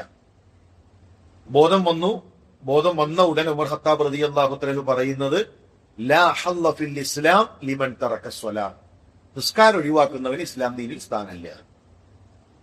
നിസ്കാരം വളരെ പ്രധാനപ്പെട്ടതാണ്. നിസ്കാരം ഇല്ല എന്ന് പറഞ്ഞാൽ ഒരു മുസ്ലിമിന്റെ ഹുക്മില്ല. 3 വക്തേ നിസ്കാരമുള്ളൂ എന്നൊരാൾ പറഞ്ഞാൽ നിസ്കാരം അവനെന്തില്ല, ഇസ്ലാമിൽ സ്ഥാനമില്ല എന്ന് പറഞ്ഞാൽ ഇസ്ലാമിൽ നൽകേണ്ട മുസ്ലിമിനോടുള്ള ബാധ്യത, മുസ്ലിമീങ്ങളുടെ കൂട്ടത്തിൽ മറവ് ചെയ്യുക, മയ്യത്ത് കുളിപ്പിക്കുക, നിസ്കാരം നിർവഹിക്കുക, ഇതൊന്നും അവർക്ക് ബാധ്യതയില്ല. ഒരു മുസ്ലിം സ്ത്രീയെ സംബന്ധിച്ചിടത്തോളം ഭർത്താവിന് നിസ്കാരം ഇല്ലെങ്കിൽ ഇസ്ലാമിക നിയമപ്രകാരം എന്ത് ചെയ്യണം? കൊല്ലുക ആവശ്യപ്പെടണം. കാരണം ഇസ്ലാമിന് പുറത്താണ്. നിസ്കരിക്കാത്തൊരു മനുഷ്യൻ ഇസ്ലാമിൽ അയാൾക്ക് എന്തില്ല, വേര് എന്തായിക്കൊള്ളട്ടെ, പിന്നെ നാട്ടുകാരെന്ത് കരുതിക്കൊള്ളട്ടെ, പക്ഷെ ഒരു മുസ്ലിം സ്ത്രീയെ സംബന്ധിച്ചിടത്തോളം നമസ്കാരമില്ലാത്തൊരു മനുഷ്യന് നിസ്കാരം നിർബന്ധമല്ല എന്ന് പറയുന്ന ഒരാളെ സംബന്ധിച്ചിടത്തോളം ഒരു മുസ്ലിമിന്റെ ഹുക്കുമില്ല. ആ പെണ്ണ് ഇദ്ദയുടെ കാലം കാത്തിരിക്കണം, നിസ്കരിക്കാൻ ആവശ്യപ്പെടണം. ഇദ്ദയുടെ കാലം കഴിഞ്ഞിട്ടും അയാൾ നിസ്കാരം തുടരുന്നില്ല എങ്കിൽ ആ ബന്ധത്തിൽ എന്ത് ചെയ്യണം? മാറിപ്പോരണം. അത്ര ഗൗരവമുള്ള വിഷയമാണ് നമസ്കാരം. ഇനി രണ്ടാമത്തെ ഒരു വിഭാഗം ഉണ്ട്, മടി കൊണ്ട് നിസ്കരിക്കാത്തവർ. നിസ്കാരം നിർബന്ധം എന്നൊക്കെ അറിയാം, സുബൈക്ക് പൊന്തൂല, എന്നാൽ ചിലപ്പോ വേൾഡ് കപ്പ് 3:30 എന്ത് ചെയ്യും? 3:30 അലാറം വെച്ചിട്ടൊക്കെ മാഷാ അല്ലാഹ് റെഡിയായി സെറ്റായി നിൽക്കുന്നുണ്ടാവും. സുബൈക്ക് പുറത്തു പൊന്തൂല, ജിമ്മിന് പോയിട്ട് വലിയ കട്ടൊക്കെ പോകും, അതിനൊന്നും ഒരു പ്രശ്നം ഉണ്ടാവില്ല. ആ തുണി സുബൈ ആയിക്കഴിഞ്ഞാൽ അത് പൊന്തിക്കാൻ എന്താണ് ഭയങ്കര ഇടങ്ങേറാണ്. 7 മണിക്കൊക്കെ എണീറ്റ് സുബൈ നിസ്കരിക്കും, ചിലപ്പോൾ സുബൈ ഉണ്ടാവില്ല. ചിലപ്പോ ഇങ്ങനെ മനസ്സുകൊണ്ടൊക്കെ നിസ്കരിക്കും. അങ്ങനത്തെ ആൾക്കാരുണ്ട്, കിടന്നിട്ട് മനസ്സുകൊണ്ട് നിസ്കരിക്കാൻ. അങ്ങനത്തെ നിസ്കാരമില്ല. നിന്ന് നിസ്കരിക്കാൻ കഴിയോ? നിന്ന് നിസ്കരിക്കേണ്ട വേണം. നിൽക്കാൻ കഴിവുള്ളവൻ നിൽക്കൽ ഷർത്താണ്. ഷർത്ത് നഷ്ടപ്പെട്ടാൽ മശ്റൂത്ത് ഉണ്ടാവില്ല. നന്നായി ശ്രദ്ധിക്കണം. നിസ്കാരത്തിന്റെ ഒരു ഷർത്ത് പോയാൽ മശ്റൂത്ത് നിസ്കാരം, ആ നിസ്കാരം ഉണ്ടാവില്ല. നിൽക്കാൻ കഴിവുള്ള ഒരാൾ ഫർള് നമസ്കാരം ഇരുന്ന് നമസ്കരിച്ചാൽ ആ നിസ്കാരം ബാത്തിലാണ്, ആ നിസ്കാരം ശരിയാവും. അതിലൊരു അഭിപ്രായ വ്യത്യാസമില്ല. പള്ളിയിലേക്ക് നടന്നു വരാൻ കഴിയുന്ന ഒരാൾക്ക് ഫാത്തിഹ ഓതുന്ന സമയത്ത് നിൽക്കാൻ എന്തെങ്കിലും പ്രയാസമുണ്ടോ? ഒരു പ്രയാസമില്ല. പക്ഷെ നമ്മുടെ നാട്ടിലൊരു സിസ്റ്റം 55 വയസ്സായി ഇൻഷാ അല്ലാഹ് ഇനി കസേരയിലാണ്. 55 വയസ്സായാൽ പിന്നെ കാക്ക വന്നിട്ട് എന്ത് ചെയ്യുന്നു, ഇരുന്ന് നിസ്കരിക്കും. ഒരു ഭാഗം അത് റിസർവ് ചെയ്താണ് ഇരുന്ന് നിസ്കരിക്കാനായിട്ട്, അതിങ്ങനെ നിരത്തി വെച്ചിട്ടുണ്ടാവും. ഇരുന്ന് നിസ്കരിക്കേണ്ടവർക്ക് ചിലപ്പം പിന്നെ ഇരുന്ന് നിസ്കരിക്കേണ്ടവരുണ്ടാകും, അവർക്ക് ഇരുന്ന് നിസ്കരിക്കാം. എന്നാൽ നിൽക്കാൻ കഴിയുമോ? ഏതുവരെ? അള്ളാഹു അക്ബർ എന്ന് പറഞ്ഞ് കൈകെട്ടാൻ അയാൾക്ക് കഴിയുമെങ്കിൽ അതെങ്കിലും അയാൾ ചെയ്യണം. ഒന്ന് കൈ ഒരു മതിൽമങ്ങനെ ചാരിയിട്ട് അള്ളാഹു അക്ബർ എന്ന് പറഞ്ഞ് കൈ കെട്ടാൻ കഴിയുമെങ്കിൽ ആ കൈ കെട്ടി എന്നിട്ട് അയാൾക്ക് ഇരിക്കണോ എങ്കിൽ അയാൾ ഇരിക്കണം. വലിയൊരുനാളിനും പിന്നെ ചെറിയൊരുനാളിനൊക്കെ ഡ്രസ്സ് എടുക്കാൻ 4 നിലയുള്ള ടെക്സ്റ്റൈൽസിക്ക് മുമ്പിൽ വലിഞ്ഞു കയറും. ഒരു കാലുവേദന ഇല്ല, ഒരു കൈവേദന ഇല്ല, ഒന്നുമില്ല. പള്ളിയിൽ പറഞ്ഞ നിസ്കാരാണെങ്കിലോ അതിലിരുന്ന് നിസ്കരിക്കും. ആ നിസ്കാരം ശരിയാവില്ല. നിസ്കാരത്തിൽ നിൽക്കാൻ കഴിവുള്ളവൻ നിൽക്കൽ ഷർത്താണ്. ആ ഷർത്ത് പാലിച്ചിട്ടില്ലെങ്കിൽ ആ നമസ്കാരം എന്ത് ചെയ്യൂല, ശരിയാകൂല. ഇമ്രാൻ ബിൻ ഹുസൈൻ, അദ്ദേഹത്തിന് ബവാസിർ എന്ന പൈൽസ് ഉണ്ട്, സഹാബിയാണ്. നബിന്റെ അരികിലേക്ക് വന്നിട്ട് ചോദിച്ചു, നബിയെ ഇരുന്ന് നിസ്കരിക്കട്ടെ? സൊല്ലി ഖായിമൻ, നിന്ന് നിസ്കരിക്കും. കഴിയില്ല എങ്കിൽ ഇരിക്കുക. അതിന് സാധിക്കില്ല എങ്കിൽ നിന്റെ പാർശ്വം കൊണ്ട് നീ നമസ്കരിക്കുക. അപ്പൊ അത് വളരെ പ്രധാനപ്പെട്ടതാണ്. സുന്നത്തോ, സുന്നത്തിലാൾക്ക് ഇരുന്ന് നമസ്കരിക്കാം. നിൽക്കാൻ കഴിവുണ്ടെങ്കിലോ എങ്കിലും ഇരുന്ന് നമസ്കരിക്കാം. ഫർദ് നമസ്കാരത്തിന്റെ പകുതി പ്രതിഫലമായിരിക്കും നിൽക്കാൻ കഴിവുള്ള ഒരാൾ ഇരുന്ന് നമസ്കരിച്ചാൽ. ഫർദിൽ നമ്മൾ പ്രത്യേകിച്ച് എന്ത് ചെയ്യണം, അത് ശ്രദ്ധിക്കണം. അങ്ങനെ ഇരുന്ന് നിസ്കരിക്കുന്ന ആളുണ്ടെങ്കിൽ രഹസ്യമായിട്ടൊന്ന് പോയി വിളിച്ച് പറയണം, നിങ്ങൾക്ക് നടന്നു വന്നിട്ടല്ലേ, പള്ളിക്ക് വന്നത് നടന്നിട്ടല്ലേ. പിന്നെ നിസ്കാരത്തിന്റെ സമയത്ത് മാത്രം ഇരുന്ന് കഴിഞ്ഞാൽ ഒരു ഷർത്ത് നഷ്ടപ്പെട്ടില്ലേ? വുദു ഷർത്താണ്. ഒരാൾ വുദു ഇല്ലാതെ നിസ്കരിച്ചാൽ നിസ്കാരം ശരിയാവും? ഇല്ല. അതുപോലെ നിൽക്കാൻ കഴിവുള്ള ഒരാൾ നിന്ന് നിസ്കരിച്ചിട്ടില്ല എങ്കിൽ ഖിബിലയിലേക്ക് തിരിഞ്ഞ് നമസ്കരിക്കാത്തതുപോലെ നിസ്കാരം ചെയ്യും, അത് ബാത്തിലായി തീരും. അതുപോലെ തന്നെ സക്ക നമ്മൾ പറഞ്ഞു വന്നത് ഫാസിക്കാണ്, അഥവാ മടികൊണ്ട് നിസ്കരിക്കാത്തത്, അവന്റെ ഹുക്കുമ് ഫാസിക്കാണ്. ഇമാം അഹമ്മദ് മാത്രമാണ് അതിൽ അഭിപ്രായ വ്യത്യാസമുള്ളത്. ഇമാം അഹമ്മദ് പറഞ്ഞു മടികൊണ്ട് നിസ്കരിക്കാത്തവനാണ്, ഇടക്കിടക്ക് നിസ്കരിക്കണവനാണെങ്കിൽ അവൻ ഫാസിക്കാണ്. ബാക്കി ഇമാം ഷാഫി, ഇമാം മാലിക്, ഇമാം അബു ഹനീഫ, അവരുടെ 3 പേരുടെയും അഭിപ്രായം അവരോട് നിസ്കരിക്കാൻ ആവശ്യപ്പെടണം, തൗബ ചെയ്യാൻ പറയണം. എന്നിട്ടും ഇത് ഇങ്ങനെ തുടരാണെങ്കിൽ അവനും പുറത്തതിന്റെ ഹുക്കുമാറും, ഇസ്ലാം ഒന്ന് പുറത്തു പോകും. ഇപ്പൊ നിസ്കാരം എന്നുള്ളത് എന്താ കേട്ടില്ല? മഷ്കൂർ എന്ന് പറഞ്ഞാൽ മനസ്സിലായില്ല. മഷ്റൂത്ത് എന്ന് പറഞ്ഞാൽ ഈ പിന്നെ ഏതൊന്നിനാണോ ഷർത്ത് വെച്ചത് അത് നിസ്കാരമാണ്. ഷർത്ത് പിന്നെ നിൽക്കാൻ കഴിവുള്ളവൻ നിൽക്കൽ, മഷ്റൂത്ത് നിസ്കാരം. നിസ്കാരത്തിന്റെ ഷർത്താണ് എന്ത്? നിൽക്കാൻ കഴിവുള്ളവൻ നിൽക്കൽ. അപ്പൊ നിൽക്കാൻ കഴിവുള്ളവൻ നിന്നിട്ടില്ലെങ്കിൽ അതിലൂടെ ഉണ്ടാകേണ്ട അമൽ എന്താണ്? ആ അമൽ ഉണ്ടാവില്ല. ഷർത്തുകൾ എപ്പോഴും അമലിന് പുറത്താണ്, മനസ്സിലായോ? ഷർത്ത് അമലിന് പുറത്തായിരിക്കും. നിൽക്കാൻ കഴിവുള്ളവൻ നിൽക്കൽ, വുദൂ, കിബിലക്ക് മുന്നിടൽ, ഔറത്ത് മറക്കൽ, ഇതൊക്കെ ആ അമലിന്റെ ഉള്ളിലല്ല. തക്ബീർ ചൊല്ലുന്നതിന് മുന്നേ എന്ത് ചെയ്യണം? ഈ കാര്യങ്ങൾ ശ്രദ്ധിക്കണം. പക്ഷെ ഇത് ഇല്ലെങ്കിൽ എന്ത് ചെയ്യില്ല, ഈ അമല് അവിടെ ഉണ്ടാവുകയില്ല. ഒരാൾ ഔറത്ത് മറക്കാതെ നിസ്കരിച്ചു, നിസ്കാരം ശരിയാവും? ഇല്ല. വുദു ഉണ്ടാക്കാതെ നിസ്കരിച്ചു, നല്ല തണുപ്പായി, ഈ തണുപ്പത്ത് വുദു ഉണ്ടാക്കാൻ പറ്റില്ല, അയാൾ നിസ്കരിച്ചു, നിസ്കാരം ശരിയാവും? സമയമായിട്ടില്ല, നിസ്കരിച്ചു, നിസ്കാരം ശരിയാവും? അതേ രൂപത്തിൽ നിൽക്കാൻ കഴിവുള്ള ഒരാൾ ഇരുന്ന് നിസ്കരിച്ചു കഴിഞ്ഞാൽ ഫർദ് നമസ്കാരം ചെയ്യില്ല, ശരിയാകില്ല. അധികം ആളുകൾക്കും വളരെ ഒരു അലസത ആ വിഷയത്തിൽ വന്നുകൊണ്ടിരിക്കുന്നുണ്ട്. നാളെ പരലോകത്തെത്തുമ്പോൾ നിസ്കാരം ഉണ്ടാവില്ല. അതുപോലെ തന്നെ സക്കാത്ത് നൽകണം. റസൂലുള്ളാഹി സ്വല്ലല്ലാഹു അലൈഹി വസല്ലം വഫാത്തിന് ശേഷം ഒരുപാട് ആളുകൾ മുർത്തദായി, ഇസ്ലാമിൽ നിന്ന് പുറത്തുപോയി. അബൂബക്കർ സിദ്ദീഖ് റളിയല്ലാഹു തആല അൻഹു അവരുമായി യുദ്ധം പ്രഖ്യാപിച്ചു, സക്കാത്ത് കൊടുക്കാത്തവരുമായി യുദ്ധം പ്രഖ്യാപിച്ചു. ഉമർ ഖത്താബ് റളിയല്ലാഹു തആല അൻഹു അതിനെതിരെ അഭിപ്രായം പറഞ്ഞു, ലാ ഇലാഹ ഇല്ലല്ലാഹ് പറഞ്ഞവരുമായിട്ട് യുദ്ധം ചെയ്യാൻ പറ്റൂല. പക്ഷെ അബൂബക്കർ സിദ്ദീഖ് റളിയല്ലാഹു അൻഹു പഠിപ്പിച്ചു കൊടുത്തു, നിസ്കാരത്തിനും സ്വലാത്തിനും സക്കാത്തിനും ഇടയിൽ എന്തില്ല, വ്യത്യാസമില്ല. അതുകൊണ്ട് റസൂലുള്ളാഹിക്ക് ഒരു ആടിനെ സക്കാത്ത് കൊടുക്കുമ്പോൾ ആടിന്റെ കഴുത്തിൽ ഒരു കയറ് കൊടുക്കാറുണ്ട്. ആ ഒരു കയറാണ് അബൂബക്കറിനെ തടഞ്ഞത് എങ്കിലും ഞാൻ എന്ത് ചെയ്യും, അതിന്റെ പേരിൽ അവരുമായി യുദ്ധം ചെയ്യും. സക്കാത്തും വളരെ പ്രധാനപ്പെട്ടതാണ്. എന്നാൽ ഇന്നിപ്പോ നമ്മൾ പള്ളി കമ്മിറ്റിയാണ്, സക്കാത്ത് തരാത്തവരുടെ വീട്ടിലൊക്കെ പോയാണ്ട് അടിക്കടാന്ന്, അത് പറ്റൂല. ഇത് ആരോടുള്ള കൽപ്പനയാണ്? ഇസ്ലാമിക ഭരണകൂടത്തിനാണ് സക്കാത്ത് അങ്ങനെ പിടിച്ചെടുക്കാൻ അവകാശമുള്ളത്.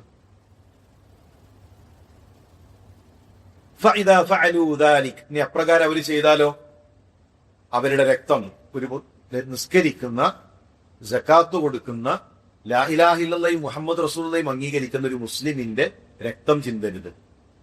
മറ്റൊരു ഹദീസിൽ ഇർദ്, അഭിമാനം, ഇത് മൂന്നും പ്രധാനപ്പെട്ടതാണ്. അവരുടെ രക്തം ചിന്താൻ പാടില്ല, അവരുടെ അഭിമാനത്തിന് ക്ഷതമേൽപ്പിക്കാൻ പാടില്ല, അവരുടെ സമ്പത്ത് പിടിച്ചെടുക്കാൻ പാടില്ല. ഒരു മുസ്ലിമിന്റെ അഭിമാനം, സമ്പത്ത്, രക്തം, ഇത് മൂന്നും പവിത്രാണ്. ഹറമിനേക്കാൾ പവിത്രമാണ്, കഅബയേക്കാൾ പവിത്രമാണ്. അബ്ദുല്ലാഹി ബിൻ ഉമർ കഅബ തവാഫ് ചെയ്യുമ്പോഴാണ് പറയുന്നത്, കഅബ നിന്നേക്കാൾ അള്ളാഹുവിന്റെ അരികിൽ ഒരു മുഅ്മിനായ മനുഷ്യന്റെ അഭിമാനത്തിന് പവിത്രതയുണ്ട്. നമ്മൾ എപ്പോഴും ശ്രദ്ധിക്കേണ്ടത് എല്ലാവരോടും ഒരു മാന്യമായ പെരുമാറ്റം, ഒരാളെയും പ്രയാസപ്പെടുത്താതെ. കുറച്ച് മുന്നേ ഒരു വാർത്ത കേട്ടു. ഒരു മുസ്ലിം കുടുംബം, ഉമ്മ ഖുർആൻ ക്ലാസ്സിന് വരുന്ന ആ വീട്ടിൽ അസർ നമസ്കരിച്ചിട്ട് ഒരു പെൺകുട്ടി സൂയിസൈഡ് ചെയ്തു, ഒരു ആത്മഹത്യ ചെയ്തു. നമസ്കാരം നിർവഹിച്ചിട്ട് ആ പെൺകുട്ടി പോയി ആത്മഹത്യ ചെയ്തു. അതിന്റെ കാരണം, ആ വീട്ടിലേക്ക് കയറി വരുമ്പോ മോളെപ്പോലെ സ്വീകരിക്കും എന്ന് കരുതി അതേ ഉമ്മ അവരെ കൊണ്ടുള്ള പ്രയാസം, ഖുർആൻ ക്ലാസ്സിന് പങ്കെടുക്കുന്ന ദീനി സദസ്സുകളിലുള്ള ആ സ്ത്രീകളുടെ അവരുടെ ഭാഗത്തു നിന്നുള്ള പെരുമാറ്റം സഹിക്കാൻ വയ്യാതെ, ഞാൻ ആത്മഹത്യനെ നിസ്സാരവൽക്കരിച്ചിരുന്നത് ഗൗരവമുള്ള വിഷയമാണ്. പക്ഷെ നിസ്കരിച്ചൊരു പെൺകുട്ടി പോയിട്ട് കയറെടുത്ത് പോകണമെന്നുണ്ടെങ്കിൽ നമ്മൾ ആലോചിക്കേണ്ടത് എത്ര ഗൗരവമുള്ള വിഷയമാണ്. ഈ ഖുർആൻ ക്ലാസിന്റെ അർത്ഥം എന്താണുള്ളത്? നമ്മുടെ സ്വഭാവം നമ്മൾ നന്നായി ക്ലിയർ ചെയ്തു പോകണം. ചില വീടുകളിലൊക്കെ മോനും മോളും അവര് ഒന്നിച്ചു നിന്നാൽ പ്രശ്നം. അവര് പകൽ സമയത്ത് റൂമിലേക്ക് പോയാൽ പോയി വാതിൽ മുട്ടുക, എന്നിട്ട് നേരെ വിളിച്ചുകൊണ്ടാണ്. അവർക്ക് യാത്ര പോകാൻ പറ്റൂല, ഒന്നിച്ച് നിൽക്കാൻ പറ്റൂല. അപ്പോൾ ആലോചിക്കേണ്ടത്, പിന്നെ ദുനിയാവിൽ ഒരു 5 സെക്കൻഡ് സമയം ഒരാളോട് നമ്മൾ ചിലവഴിച്ചാൽ അയാൾ അനുകൂലമായോ പ്രതികൂലമായോ നാളെ പരലോകത്ത് വരും. നമ്മളെ വീട്ടിലെ ആളൊന്ന് ബെല്ലടിച്ചു, സലാം പറഞ്ഞ് തിരിച്ചുപോയി, ആ മനുഷ്യൻ നാളെ പരലോകത്ത് വരും, അനുകൂലമായോ പ്രതികൂലമായോ ആരാകട്ടെ. അങ്ങനെയുള്ളിടത്ത് നമ്മുടെ വീട്ടിലേക്ക് വന്ന ഒരു പെൺകുട്ടി അവരോട് മാന്യമായി പെരുമാറിയിട്ടില്ല എങ്കിൽ, ആ പെൺകുട്ടിയെ കണ്ണീര് കുടിപ്പിച്ചിട്ടുണ്ട് എങ്കിൽ അള്ളാന്റെ കോടതിയിൽ രക്ഷപ്പെടുക. നേരെ തിരിച്ചു, ഭർത്താവിന്റെ ഉമ്മയാണ് എനിക്കൊരു ബാധ്യതയില്ല എന്ന് പറയുന്ന ആളുകൾ, ഭർത്താവിന്റെ ഉമ്മയുടെ എനിക്കൊരു ബാധ്യതയില്ല. സലഫുകൾ അവരുടെ ഭാര്യമാർ അവരുടെ കുതിരകളെ വരെ ഒരുക്കി നിർത്തുമായിരുന്നു, പരിചരിക്കുമായിരുന്നു എന്ന്. പിന്നീട് ഉമ്മി ബാപ്പി.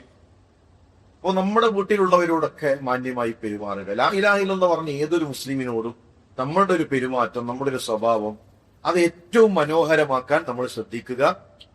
ഇസ്ലാമിന്റെ ഹക്കിനല്ലാതെ ഒരാളുടെ രക്തം ചിന്തരുത്. എന്താണ് ഇസ്ലാമിന്റെ ഹക്ക്? ഇസ്ലാമിന്റെ ഹക്കിന് രക്തം ചിന്താന്ന് പറഞ്ഞാൽ എന്താണ് ഹക്ക്? രക്തം ചിന്താൻ അനുവാദമുള്ള 3 കാര്യം. എന്താണ്? ഇലക്ഷൻ സമയത്ത് നമ്മളെ പാർട്ടിയല്ല മറ്റേ പാർട്ടിയാണ്, അതാണ്, അങ്ങനെയാണോ? പിന്നെന്താണ് രക്തം ചിന്താൻ പറ്റുന്നത്? 3 കാര്യങ്ങൾ. ഒന്ന് അസീന, വ്യഭിചാരം. വ്യഭിചാരിയാണോ? വിവാഹിതനായ വ്യഭിചാരി. 2, ഒരാളുടെ ജീവൻ എടുത്താൽ മനഃപൂർവ്വം, ബോധപൂർവം, ബോധപൂർവം ഒരാളെ വധിച്ചാൽ ഇസ്ലാമിൽ എന്തുണ്ട്? അയാളെ തിരിച്ചു വധിക്കാനുള്ള ഹക്കുണ്ട്. ഒരു സൗദി കുടുംബത്തിലെ രാജകുടുംബത്തിൽപ്പെട്ട ഒരാൾ വധിച്ചു, അയാളെ തിരിച്ചു വധിച്ചു. അന്ന് പത്രത്തിലൊക്കെ വാർത്ത ഉണ്ടായിരുന്നു. രാജാവിന്റെ നീതിയല്ല, മലിക്കുൽ മുലൂക്കായ റബ്ബ് വെച്ച നീതിയാണ്, അള്ള വെച്ച നീതിയാണ്. ഒരു നഫ്സ് എടുത്തിട്ടുണ്ടോ ആ നഫ്സിന് എന്ത് ചെയ്യണം? തിരിച്ച് വധിക്കാനുള്ള അനുവാദം ഹക്ക് ഇസ്ലാം വെച്ചിട്ടുണ്ട്. ഇനി അവരുടെ വാരിസ്, അനന്തരാവകാശികൾ ഇളവ് നൽകിയാലോ? അവിടെ ഇളവുണ്ടാവും. മുമ്പ് ഒരു ക്രെയിന് വീണിട്ട് കുറെ ഹജ്ജിന്റെ സമയത്ത് കുറെ ആളുകൾ മരണപ്പെട്ടു. എനിക്ക് തോന്നുന്നു 3 കോടി ടെന്നാണ് അന്ന് കൊടുത്തത്. അത് ദിയ്യത്താണ്. അഥവാ അവിടെ ഹജ്ജിന് വരുന്ന ആളുകൾക്ക് സംരക്ഷണം ഒരുക്കേണ്ടത് അവിടുത്തെ ഭരണാധികാരിയുടെ ഉത്തരവാദിത്തമായിരുന്നു. അതിൽ വീഴ്ച വന്നു. ഇസ്ലാം വെച്ച ബ്ലഡ് മണിയാണ് അന്നെന്ത് ചെയ്തത്? ഭരണാധികാരി അവിടെ കൊടുത്തത് ദിയ്യത്താണ്. അപ്പൊ ഒരു നഫ്സിന് പകരം ഒരു നഫ്സ് എടുക്കുക. അപ്പൊ 2 കാര്യം പറഞ്ഞു. ഒന്നെന്താണ്? സിന. 2, അന്നഫ്സു ബിൻ നഫ്സ്, ഒരാളുടെ ജീവൻ എടുത്താൽ തിരിച്ചു വധിക്കാം. 3 മുർത്തദ്, ഇസ്ലാമിൽ നിന്ന് പുറത്തുപോയാൽ. ഇസ്ലാമിന് പുറത്തുപോയി ജമാഅത്തിനെതിരെ അയാൾ പ്രവർത്തിച്ചു. അതൊക്കെ കോടതിയാണ്, മഹ്കമയാണ് തീരുമാനിക്കേണ്ടത്. അല്ല നമ്മൾ പോയിട്ട് കത്തിയെടുത്ത് വെട്ടാനും ഇതാക്കാനും നിൽക്കല്ല ചെയ്യേണ്ടത്. അത് മഹ്കമയിൽ കാര്യം വരും, മഹ്കമ അവർക്ക് സംസാരിച്ച് കാര്യങ്ങൾ പറഞ്ഞു കൊടുക്കും. അതിനുശേഷമാണ് അത്തരം വിഷയങ്ങളിലേക്ക് അവർക്ക് പോവുക. അതുപോലെ തന്നെ സമ്പത്ത്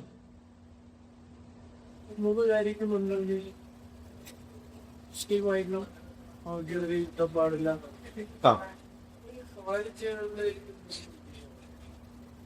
ഖവാരിജുകൾ കേട്ടില്ല. അത് സിയാസിയായ കാര്യങ്ങൾ ഉണ്ടാകും, ഭരണസംബന്ധമായ വിഷയങ്ങൾ ഉണ്ടാകും. അവിടുത്തെ ഭരണത്തിനെതിരെ തിരിയുക, ഭരണാധികാരിക്ക് എന്ത് ചെയ്യാം, അവിടെ തീരുമാനം എടുക്കാം. നഹ്നു നഖൂൽ, നമ്മൾ പറയുന്നത് അവര് ഞങ്ങളിപ്പോ കോളേജിലെ ചെവ് അറബി ആക്കിയോണ്ട് ഇപ്പൊ 2 ദിവസം മുന്നേ മുതൽ ക്യാമ്പസിലെല്ലാരും അറബി സംസാരിക്കണം നിയമം വെച്ചപ്പോ അറിയാതെ എന്ത് ചെയ്യാം പറയുമ്പോ വന്നു പോവാൻ. അഥവാ പിന്നെ നമ്മൾ ഹുക്മ കൊടുക്കൽ എന്താണ്, മുസ്ലിമീങ്ങളായിട്ടാണ്. എന്നാൽ ഒരു ഖാദിക്ക് എന്ത് ചെയ്യാം, ലാ ഇലാഹ ഇല്ലല്ലാഹ് പറഞ്ഞ ഒരാളെ വഹിസാബുഹും അലല്ലാഹ്, അവന്റെ വിചാരണ അള്ളാന്റെ അരികിലാണ്. അവന്റെ ഉള്ളിൽ എന്താണ്, അവന്റെ മറ്റു നിലപാട് എന്താണ്, അത് അള്ളാഹുവിന്റെ അരികിലുള്ള കാര്യമാണ്. എന്നാൽ ഇസ്ലാമിക ലോകത്തിലെ പണ്ഡിതന്മാർ ഹുക്മു പറഞ്ഞു, ഇന്ന വിഭാഗം ഇസ്ലാമിന് പുറത്താണ്. അപ്പൊ നമുക്ക് എന്ത് ചെയ്യാം, അത് പറയാമെന്നല്ലാതെ ഒരു വ്യക്തിയെ നമുക്ക് അങ്ങനെ പറയാൻ കഴിയില്ല. അവരെ ഷിയാക്കളെയൊക്കെ മുസ്ലിമീങ്ങൾ തന്നെയാണ് എന്ത് ചെയ്തിട്ടുള്ളത്, എണ്ണിയിട്ടുള്ളത്. എന്നാൽ പിന്നെ ഉബൈദിയാക്കളാണ് ആദ്യമായിക്കൊണ്ട് റസൂലുള്ളാഹിയുടെ ജന്മദിനാഘോഷം തുടങ്ങുന്നത്. അവര് സ്വയം പേര് വിളിച്ചത് ഫാത്തിമിയാക്കൾ എന്നാണ്, പക്ഷെ യഥാർത്ഥത്തിൽ അവർ ഉബൈദിയാക്കളാണ്. ആ ഉബൈദികൾ അവരെ ഇസ്ലാമിക ലോകം ഒന്നടങ്കം ഇസ്ലാം എന്ന് പുറത്താന്ന് ഫത്വ കൊടുത്തതാണ്. അവര് അള്ളാഹ് ഹലാലാക്കിയതിനെ അവര് ഹറാമാക്കി, അള്ളാഹ് ഹറാമാക്കിയതിനെ അവര് ഹലാലാക്കി. ഭരണാധികാരിയുടെ മുന്നിൽ സുജൂദ് കൊണ്ടുവന്നു, ഭരണാധികാരിക്ക് റുബൂബിയത്ത് കൽപ്പിച്ചു. അങ്ങനെ ഒരു സംഘം പോയി കഴിഞ്ഞാൽ ചിലപ്പോൾ എന്ത് ചെയ്യും, ഇസ്ലാമിക ലോകത്തിലെ നേതാക്കന്മാർ, അന്നത്തെ പണ്ഡിതന്മാർക്ക് വേണമെങ്കിൽ എന്ത് ചെയ്യാം, ഫത്വ കൊടുക്കാം. അങ്ങനെ ഫത്വ കൊടുപ്പിച്ച വിഭാഗമാണ് ആര്, ഉബൈദിയ.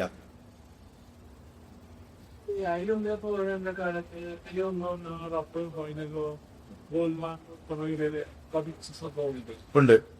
അത് തിരിച്ച് പ്രവർത്തിച്ചില്ലല്ലോ. ഇപ്പൊ നമ്മൾ പറഞ്ഞ 3ാമത്തെ കാലത്ത് അതിനിങ്ങനെ തിരിച്ച് പ്രവർത്തിച്ചില്ലല്ലോ. ഇസ്ലാമിനെതിരെ പ്രവർത്തിക്കുന്നവരായിരുന്നില്ല. ഇസ്ലാമിനെതിരെ ആകണമെന്നില്ല, അവിടുത്തെ ഭരണകാര്യങ്ങൾക്കെതിരെ തിരിയൽ എന്താണ് വിഷയമാണ്. നിലവിലുള്ള ഒരു ഭരണാധികാരിക്കെതിരെ തിരിയുക എന്നുള്ളത് ഗൗരവമുള്ള വിഷയമാണ്. പിന്നെ ഖവാരിജുകളുടെ വിഷയമല്ലേ പറയുന്നത്. പിന്നെ ഖവാരിജുകളുടെ വിഷയമാണെങ്കിൽ ഖവാരിജിയത്ത് അസലെന്താണ്, ഇസ്ലാമിക ഭരണത്തിനെതിരെ തിരിയുക എന്നുള്ളതാണ്. അപ്പൊ അവിടെ ഒരു ഭരണാധികാരിക്ക് എന്തുണ്ടാകും, ഇജ്തിഹാദ് ഉണ്ടാകും. ഇനി സമ്പത്തിൽ എപ്പോഴാണ് നമുക്ക് ഹക്കുള്ളത്, സമ്പത്ത് പിടിച്ചെടുക്കാൻ? സമ്പത്ത് എപ്പോഴായിരിക്കും?